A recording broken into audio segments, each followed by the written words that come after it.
Hello friends, welcome my H medicine channel.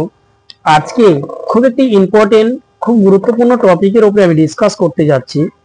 সুতরাং যা মানুষদের জন্য জানা একান্ত প্রয়োজন। এই টপিকটি হচ্ছে যে এই জন্ম নিয়ন্ত্রণ পিল কিংবা জন্ম নিয়ন্ত্রণ ওষুধ খাওয়ার পরে কি কি সমস্যা, কি কি সাইড ইফেক্ট দেখা দিতে পারে। কিন্তু এই বিষয় নিয়ে এই জন্ম নিয়ন্ত্রণ পিলের উপরে আপনি ভিডিও ইউটিউবে হাজার হাজার পেয়ে যাবেন, কিন্তু সাইড ইফেক্ট নিয়ে খুব কমই ভিডিও পাবেন।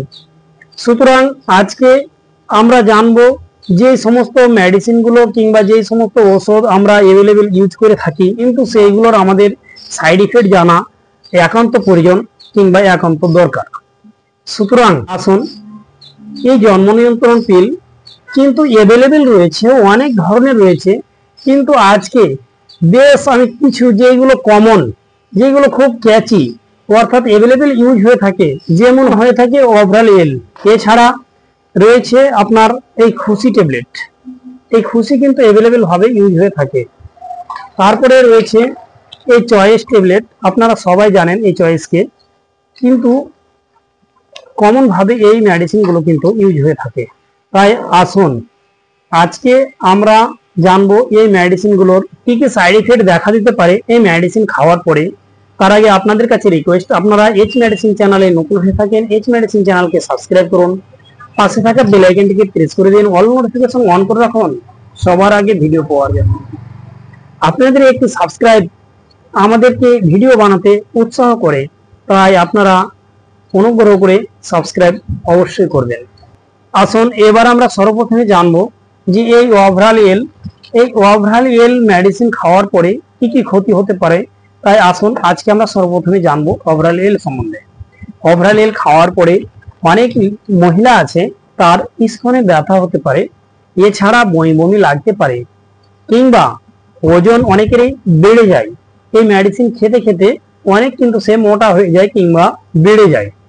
এছাড়া মাথা ঘুরতে পারে, কিংবা সারা জনি দুর্গন্ধ, এছাড়া শরীর ঝিমঝিম করতে পারে, কিংবা অনিদ্রা অর্থাৎ তার ঘুম কম হতে পারে।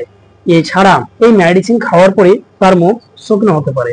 আসুন এবার আমরা জেনে নিব যে এই মেডিসিনের পরে আমরা জেনে নিব যে এই খুশি ট্যাবলেটের কি কি সমস্যা, কি কি সাইড ইফেক্ট দেখা দিতে পারে।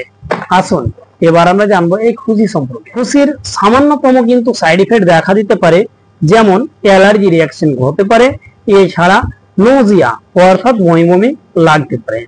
আসুন এবার আমরা জেনে নিই এই চয়েস মেডিসিন পপুলার একটি মেডিসিন, এই মেডিসিন অধিকাংশ ক্ষেত্রে কিন্তু ইউজ করে থাকে। এবার আমরা জানবো এই চয়েসের কি কি সাইড ইফেক্ট, কি কি সমস্যা দেখা দিতে পারে। এই মেথড দেখা দিতে পারে, যেমন যোনি দিয়ে অসংখ্য ব্লাড পাত হতে পারে। এছাড়া অন্যান্য সাইড ইফেক্ট গুলোর মধ্যে পড়ে যেমন অন্যান্য সাইড ইফেক্ট গুলোর মধ্যে যেমন নোজিয়া, ভমিটিং, বমি বমি ভাব, ভমিটিং কিংবা বমি হতে পারে। এছাড়া অসুস্থ বোধ লাগতে পারে, কিংবা দুঃখী মেজাজ।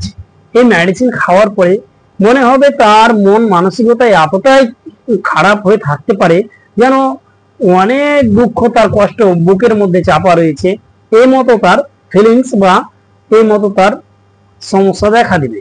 এছাড়া স্তনে ব্যথা, খাওয়ার পরে স্তনে কিন্তু ব্যথা হতে পারে।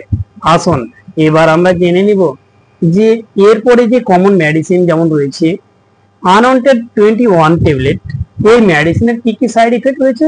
এই মেডিসিনের কিছু সাইড ইফেক্ট রয়েছে, যেমন বমি বমি ভাব, খারাপ পেটে ব্যথা হতে পারে, কিংবা গ্যাস অ্যাসিডিটি হতে পারে। আসুন এবার আমরা জানবো যে এরপরে যে মেডিসিনটি হচ্ছে কমন মেডিসিন, সেটি হচ্ছে এই ওভারঅল জি। এই ওভারঅল জি মেডিসিন খাওয়ার পরে কি কি সাইড ইফেক্ট দেখা দিতে পারে। আসুন সেই সাইড ইফেক্ট গুলো হলো, যেমন এমসি বেশি হতে পারে, কিংবা নোজিয়া বমি বমি লাগতে পারে, কিংবা কিংবা মাথা ব্যথা করতে পারে বা পিঠে ব্যথা হতে পারে। এই সমস্ত সমস্যাগুলো, এই সমস্ত সিমটমস গুলো কিন্তু দেখা দিতে পারে। এছাড়া রয়েছে যেমন মালা রয়েছে, কিংবা সুখী, এই সমস্ত ট্যাবলেট গুলো যে রয়েছে, এই মেডিসিন গুলোর বেশ কমন যে সাইড ইফেক্ট গুলো রয়েছে, যেমন নোজিয়া, ভমিটিং, কিংবা গ্যাস অ্যাসিডিটি, এছাড়া মাথা ব্যথা বা শরীর ঝিমঝিম করা বা মাথা ঘোরা, এই সমস্ত সিমটমস গুলো কিন্তু দেখা দিতে পারে। তাই এই সমস্ত সিমটমস যদি আপনাদের দেখা দেয় কিংবা এই সমস্ত সাইড ইফেক্ট গুলো যদি আপনাদের দেখা দেয়, তাহলে কিন্তু আপনারা অবশ্যই ডাক্তারের সাথে কনসাল্ট করবেন। ভয়ের কোনো কারণ নেই, তারপরে আপনি কোনো মেডিসিন ব্যবহার করবেন। তাই আপনাদের কাছে রিকোয়েস্ট, আপনারা এরপরে কোন টপিকের উপরে ভিডিও পেতে চান কমেন্ট করে জানিয়ে দিবেন আপনাদের মতামত। আমি ওই টপিকের উপর ভিডিও নিয়ে আবার আমি প্রেজেন্ট হব। আসি।